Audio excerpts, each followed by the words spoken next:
This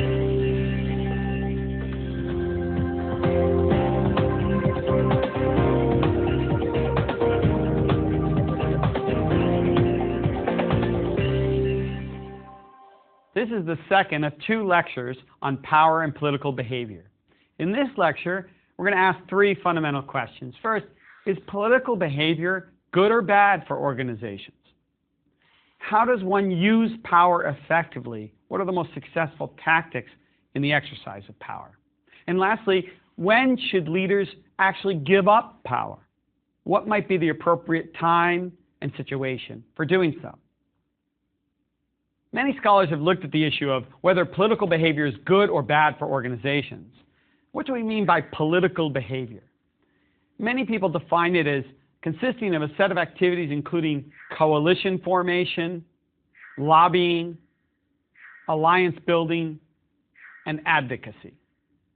And many scholars have argued that political behavior in organizations slows them down. It decreases the efficiency by which people make important strategic choices. And sometimes that means that organizations miss key opportunities in the marketplace or fall behind the competition because political behavior drags down the speed with which they can make key choices. It makes them less nimble. Pfeffer said, "It takes time, energy, and effort to engage in attempts at interorganizational influence."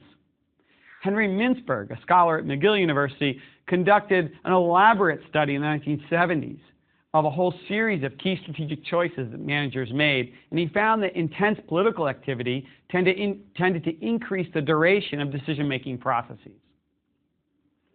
Kathy Eisenhart conducted a more modern study of speed, political behavior, and decision-making.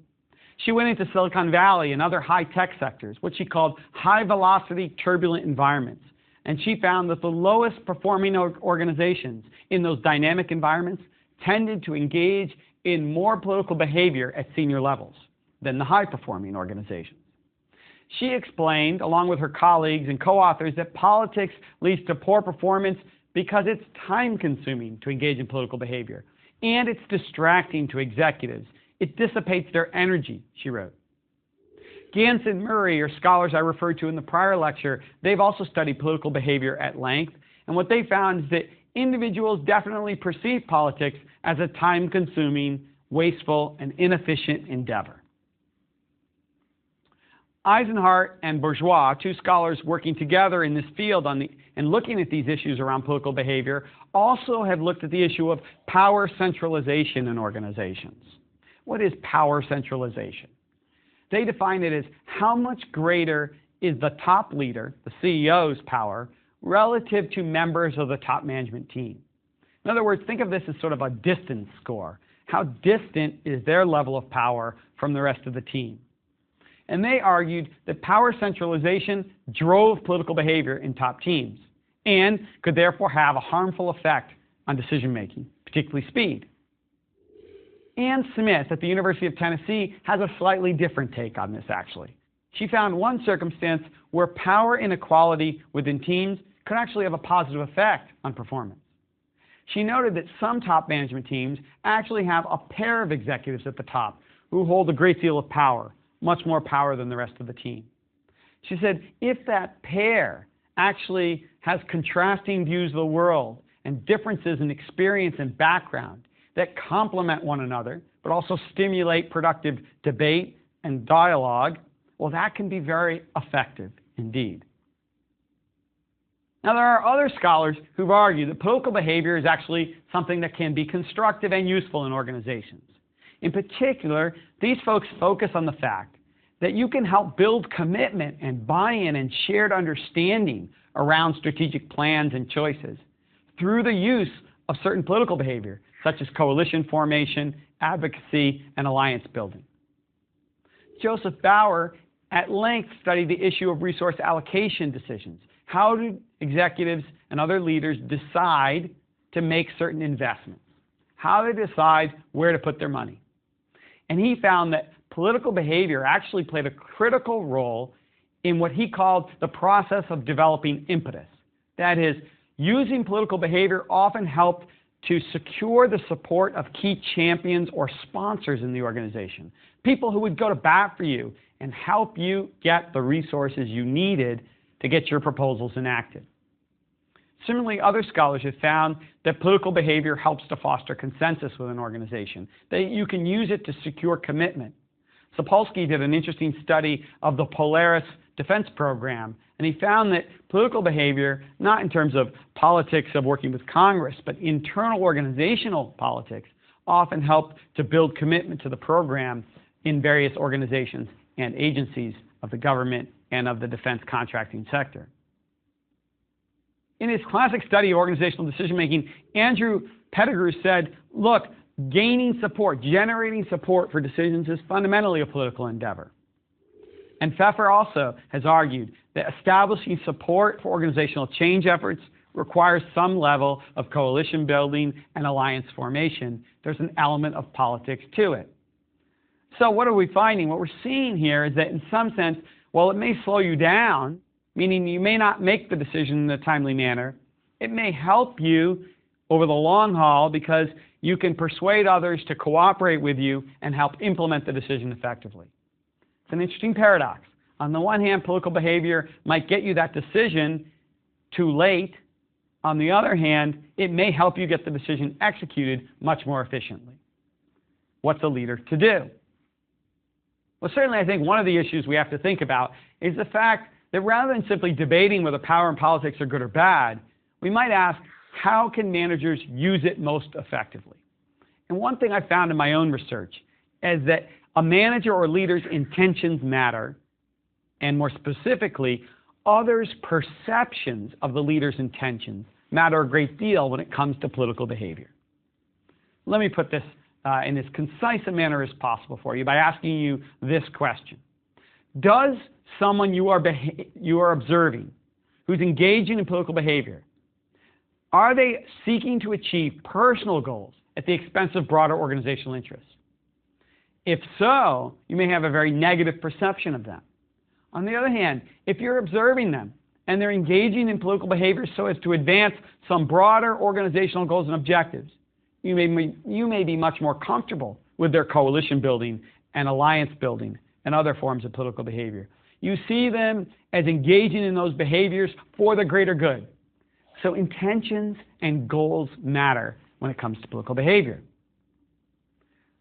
So let's focus in depth then, during this lecture, on the tactics and techniques one can use to exercise power effectively. If we think that power and politics can have a positive role, then we have to understand how does a leader exercise power and engage in political behavior so as to have the most successful results. As I've mentioned, Jeffrey Pfeffer is one of the leading scholars in this area, and he focuses on 5 sets of tactics around framing, timing, the use of information and analysis in decision-making, changes in organizational structure, and lastly, symbolic action. So let's go through each of those during this lecture to understand how leaders can use power more effectively. Let's begin by discussing the issue of framing. A frame is simply a mental model, a way of perceiving the world, a way of perhaps simplifying a rather complex reality. It's an abstraction, if you will. It's a lens. Well, one thing that we know is if you can frame the way the issues are viewed and perceived by others, you can have a strong, powerful impact on the outcome of a particular situation. This notion of the impact of framing goes all the way back to the groundbreaking experiments of Tversky and Kahneman. Kahneman won a Nobel Prize for his work in this area. These scholars showed that framing something really matters. In particular, they contrast framing something as a loss or a gain. And this difference can have a profound effect. In one of their experiments, they talked about a program designed to either save lives or avoid deaths. It was very interesting. If you frame something around saving lives, a gain, you get a different type of behavior than if you frame something in terms of avoiding death. When things are framed in terms of a gain, they found that people tend to be more risk-averse. When things are framed in terms of a loss situation, like death, then people are more risk-seeking. In other words, to avoid death, people are willing to take some gambles, to be more aggressive. If they're confronted with a situation which is about taking some action to potentially save some lives, that's viewed as a more gain perspective, they get more risk-averse. Related to this is the notion of loss aversion. That people will work hard. They might even take more risk to avoid losses. We just don't like losses. We'll do everything we can to avoid them. In fact, there's an interesting book that looks at loss aversion in the field of sports, written by a University of Chicago finance and economics professor and a Sports Illustrated writer. A journalist in the field of sports coming together with an amazing scholar in the field of economics and finance. Moskowitz is the scholar, Wertheim is the sports journalist. How do they even know each other? It turns out they grew up together. And here now, they're at the top of their distinct professions. They come together and they look at the issue of loss aversion and other biases that affect decision-making in sports. And they point out one interesting study looking at framing and loss aversion in the field of golf. Wharton professors Pope and Schweitzer looked at the exact same putts in different situations over many, many, many tournaments that took place in professional golf. And what did they find? Well, they found a distinct difference in golfer behavior when they were trying to make birdie as opposed to making par. Birdie is a great outcome. It means you did better than what's expected on a particular hole. Par is sort of what's expected, and a bogey is sort of worse than expected. Nobody likes to make bogey. We'd love to make birdies. What they found is that when a golfer tries to make birdie, he's less successful than when he's putting for par. And this isn't just you or me on the weekend hitting around some golf balls. They found this with Tiger Woods and other professional golfers. Well, why would that be? The explanation was framing and loss aversion. Golfers want to avoid a bogey. But that really causes some distorted behavior. When they're putting for birdie, they get risk averse. Why? Because they're in sort of the gain frame at that point, right? They potentially could have a wonderful positive outcome, a birdie, but you tend to be risk averse in those kinds of positive gain situations. But then, when you're putting for par, now you're looking at a potential loss. If you miss, you could have a bogey, and you could fall behind in the tournament. And in that kind of situation, you might get more aggressive. You might try harder to make par. You don't want to end up in that significant loss. Tiger Woods sort of recognizes that golfers behave differently, that even he behaves differently when these two different frames exist. He told the New York Times, anytime you make big par putts, I think it's more important to make those than birdie putts. You don't ever want to drop a shot. The psychological difference between dropping a shot and making a birdie, I just think it's bigger to make a par putt. So Woods himself is pointing out that he recognizes he behaves differently when he's in a loss position than a gain position. More broadly, the research shows that the way you frame situations has a profound impact on the kind of alternatives people generate, the kind of discussion that takes place within organizations, the kinds of issues that arise. Framing matters a great deal. It can even steer people towards certain outcomes in decision-making. So why do we raise this research in the psychological literature? Well, it reinforces for us that how you set the context and how you frame an issue can be critical if a leader wants to use power successfully. By framing something consistent with the kinds of goals a leader is trying to achieve, they can effectively steer a group in the direction they wish. So thinking carefully about how you frame issues is an important lever in the exercise of power. Let's consider an example from foreign policy. This goes back to the 1950s when the French were trying to maintain their colonial hold in Vietnam. A key foreign policy question for the United States back then, for the Eisenhower administration, was should the United States help the French maintain their colonial empire, particularly in Vietnam, where they were struggling very badly to maintain control. Well, framed in this way, it would have been very hard to justify aiding the French, because the U.S. certainly didn't want to be seen as helping a European power maintain control over distant colonies. After all, the United States had fought as a colony of Great Britain for its own freedom in the late 1700s. Now to be seen sort of defending colonial empire was certainly not something the Eisenhower administration would want. But David Haberstam writes that the framing, in fact, was rather different.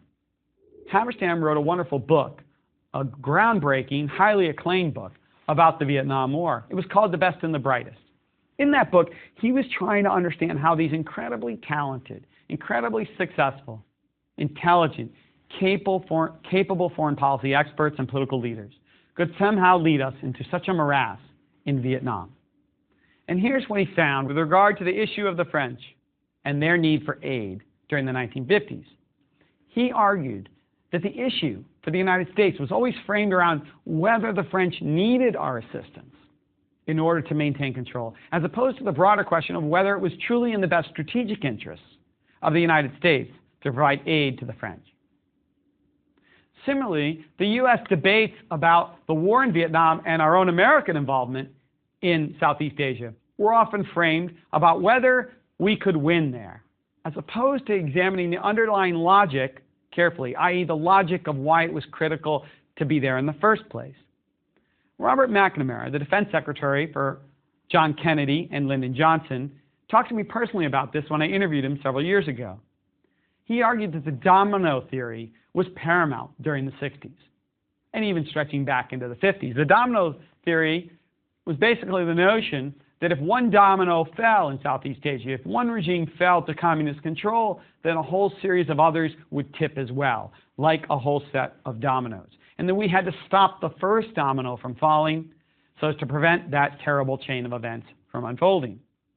McNamara argued that the domino theory was a very dominant frame, if you will, during the 50s and 60s, and yet it was not really challenged.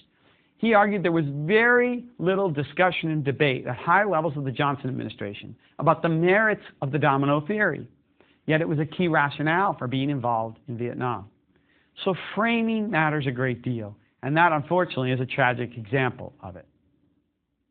Framing also is a powerful thing when it comes to leaders in the private sector. Well, let's take an example of a very famous merger, the Disney-ABC merger. How was that acquisition framed? What was the context? Give you some background. Disney, of course, a very famous entertainment company, purchased Capital Cities ABC in the mid-1990s. It was billed as a merger, but in many ways it really was an acquisition where Disney was going to be in control. Michael Eisner was the CEO of Disney at the time. It was an enormous deal, and it attracted a great deal of attention. The deal in many ways was framed in a context where consolidation and vertical integration were key themes in the entertainment industry. By consolidation, I mean people believed that having greater scale and scope would be critical to success, so you had to get bigger to thrive. And the other piece was people believed that you had to be vertically integrated. What does that mean? Vertical integration refers to the notion that a company either is making its own inputs or components, or it is doing its own distribution, marketing, and selling of its products. Think, for example, about Apple. Apple is vertically integrated. It makes its own operating system that then goes into its devices. It also operates its own retail stores, which it uses to distribute and sell its devices. Now, at the time, the context within the entertainment industry was one where many executives and leaders were arguing that you had to be vertically integrated to be successful. And so you saw the Viacom merger with CBS. You saw the AOL Time Warner merger. You saw a number of mergers going on, both consolidation and vertical integration. The argument at Disney was you needed to own the distribution channel, ABC, if you were to be successful. Well, framed in that context, you can see why they were able to build so much support for the merger. The issue really became everyone else is doing it, it must make sense. You can't be left out in the cold. You have to achieve broader scale and scope as well. But what's interesting about that is whether or not this was truly the only way to have framed this. Could there have been a different way of looking at it? In many ways, though, if you want to get the deal done, and Eisner very much wanted to buy a broadcast network, well, then he's going to frame it in a way that will garner the most support for the deal. He certainly doesn't want to frame it in a way that will garner negative critiques of the deal. So here we see a situation where a leader is exercising power, using framing to very much build support for his idea. Of course, the question is it a good idea? Right? One thing we have to keep in mind is that leaders can frame things to steer an organization toward a solution, but that may not always be the best solution. There may be personal agendas there. Eisner very much did want to buy a broadcast network. That was something he personally cared about. His early roots in the entertainment business were in broadcast network television, after all. Well, how did the deal go?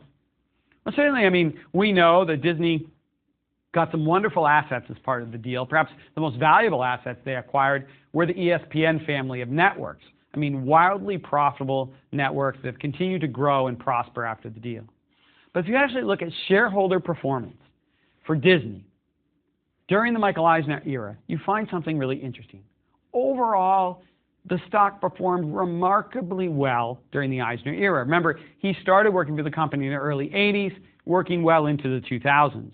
During his 2-decade reign, the stock performed well in excess of the Standard & Poor's 500 index. In other words, it outperformed the overall stock market. But let's look a little deeper. If you look a little deeper, what you find is that the stock performed incredibly well, far in excess of the market, from the day of its hire until the eve of the announcement of the ABC acquisition. But what happened after the deal? If you start on the day the deal was announced and look forward until the day he resigned as CEO, what you find is that Disney underperformed the market fairly significantly. It's a rather startling result. That would suggest the deal didn't all have positive effects. There were some negative aspects to this merger. And so that reminds us that framing is important. A leader can use it to accomplish great things. Sometimes he or she can use it to accomplish something that has poor results. So as followers, we want to think about to what extent are we being trapped in a way by a certain frame that's been put upon us by leaders. And it might be constraining our thinking, and we need to be aware of that and make sure that we sometimes go outside of that frame to consider other options and ideas. Timing is another element, another key tactic or technique one can use to exercise power. Timing is important because sometimes there's an advantage to being the first mover. Other times it's helpful to use delay or deadlines in order to have an impact as a leader. The order of consideration is also something you have to ponder. In other words, how do you want people to consider various issues and alternatives? And might the order have a big impact? I'll talk about that more in a moment. And lastly, you have to sort of decide when is an issue sort of ripe for your intervention as a leader. And sometimes you need to let an issue sort of fester a bit before you take it on and intervene as a leader. Let's look in more detail at this issue of order of consideration. There's a very interesting video that was done by Grenada Films about a decision-making process at a company called British Steel back in the 1970s. This video is used by many of us when we teach leadership and decision-making. In fact, I learned to teach this video from David Garvin. He taught general management courses at Harvard Business School when I was a doctoral student and a professor there, and he loved to use this video because it provided an up-close look at a decision-making process that unfolded over months and even years. It went inside the firm in a way that was so powerful because it was on video. It wasn't just someone writing about decision-making and leadership. The decision profiled in that wonderful video is, should British Steel contract with Corf Corporation, an engineering firm, to build a new type of iron ore plant? And really the decision was, do we not build a plant at all? Do we build one, or do we build 2 iron ore plants? Well, what was the order of decision making, and did it have an impact? Well, think about this. Are we first determining we want to be involved in this new technology? If so, it turned out the economics pushed us toward 2 plants over 1. It was more cost effective to build 2 plants at once than just 1. Or were they examining the potential future demand for iron ore? And if so, maybe they shouldn't have built any plants at all. In the film, what we see is there's a great deal of focus on the strategic importance of the new technology. And leaders shape the discussion in a way that the focus is on 1 plant versus 2, not whether to build it at all. And so setting up the decision in that way, establishing the order of the discussion in the way they did, kept the issue of not building a manufacturing plant for iron ore off the table completely. And so the leaders were able to exercise a great deal of power by setting up the decision the way they did. Information and analysis is a third lever that we can use in terms of exercising power effectively. You know, Haberstam writes about Lyndon Johnson. He says he was in some way stunned by the glamour and intellect of the great team he inherited from John Kennedy. I mean, these were people who had been greatly accomplished in the private sector, in academia. McGeorge Bundy from Harvard, Robert McNamara from Ford, and the like. And he would tell Sam Rayburn, his close friend who he had developed a relationship with, he would tell him how brilliant these people were that were members of the president's cabinet that he had now inherited after the assassination of John Kennedy. And Sam Rayburn is alleged to have said, according to Haberstam, well, Lyndon, you may be right, maybe every bit as intelligent as you say, but I'd feel a whole lot better about them if just one of them had run for sheriff once. It's a really interesting story, right? These folks, the experts that so wowed Lyndon Johnson, were masters of information and analysis. I mean, they were very good. In fact, McNamara was known for how much he trusted quantitative, rigorous, formal analysis.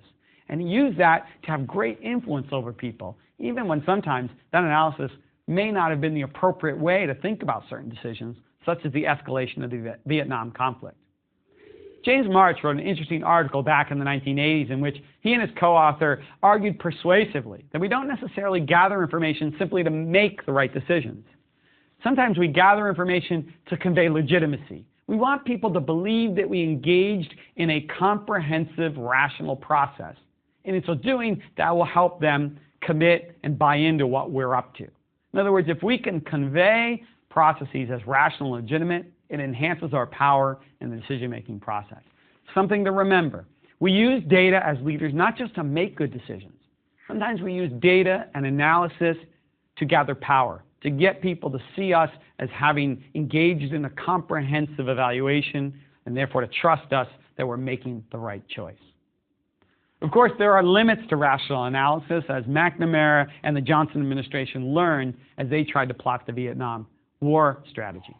In highly ambiguous environments, it can be difficult to use formal analysis. There are costs of gathering lots and lots of information, and we can fall victim to false precision at times. And many of our conclusions can be highly sensitive to key assumptions. Bottom line, we can be fooled by detailed analytics.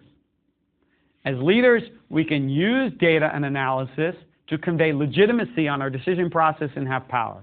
As followers, we want to be careful that we're not fooled by detailed analytics. We have to ask ourselves, is it really leading us to the right conclusion? And the selective use of information is something we need to look out for. Are the advocates also the analysts? You know, is there a problem where people are so vested in something that they aren't actually providing unbiased analysis? Consider the purchase of major information systems in organizations. Often what you see is a large, extensive return on investment analysis that's done in order to persuade people to make this huge investment in an information technology platform. But the question is, who's doing the analysis? And if the chief technology officer and the software vendor and a stream of consultants are all working together to do the analysis, the very same people who are going to implement the technology and benefit greatly from the purchase, well, they're totally biased.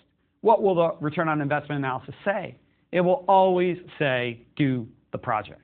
It's totally biased. So the selective use of information can be something that it conveys a great deal of power on a group or on a leader. But we want to watch out for it as followers and make sure it's not leading us in the wrong direction. Two last elements in terms of using power effectively. Structural change is a rather simple one.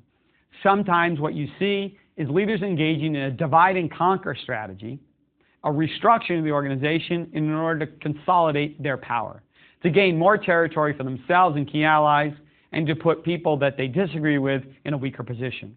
This is the story, some say, of John Sculley. When he was CEO of Apple, he knew that Steve Jobs was still very popular with the troops, and he took Steve Jobs and the Macintosh developers, and he broke up the team in the mid-1980s so as to consolidate power for him and help diminish the power of Jobs. And lastly, symbolic action. Symbolic action is important. We can use that to exercise power. As Tom Peters, the famous management writer, has said, symbols are the very stuff of management behavior. Executives, after all, do not synthesize chemicals or operate lift trucks. They deal in symbols. Ronald Reagan understood that well. He mixed symbolism and substance in an artful way throughout his presidency. Think about his economic recovery speech, where he outlined his strategy to Congress for how to get the economy moving again in 1981. He made that speech upon his return from the assassination attempt. He knew there would be thunderous applause and a warm reception, and his recovery and the economic recovery would go hand in hand symbolically when he made that speech. And then he signed the economic recovery package off at his ranch in California. Again, symbolism surrounding that in terms of the entrepreneurial flavor of California and the West and the like that he wanted to convey. Symbolic action is powerful. I'll close by saying that sometimes giving up a position of formal authority can be a way to enhance your power. Consider Bill Gates and his impact on the philanthropic world. Was it enhanced because in part he gave up his role as CEO of Microsoft and was seen as devoting his entire life to philanthropy? Very, very important.